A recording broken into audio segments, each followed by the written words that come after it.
how to remove someone from your best friend list on your Snapchat without blocking them.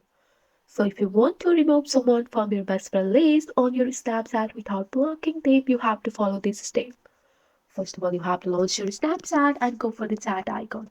Under your chat icon, you have to just go and tap on your best friend. Here you can see the best friends. So with the smiley icon, they are your best friend, like this. So if you want to remove them from your Snapchat best friend list, you have to stop interacting with them. So your best friend list on Snapchat will determine who interact with you most.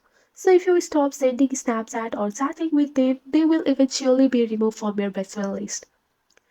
So also you can go and long press from them here, just go for the chat and notification setting and go for the clear from their chat feed like this. So here you can see that you can stop interacting them and sending them a snap. Also can adjust your settings. Just go for your setting and tap on the gear icon, and here you have to scroll down and go for the view my story here. Under your view my story, you have to just go for the custom option and you have to select the custom here.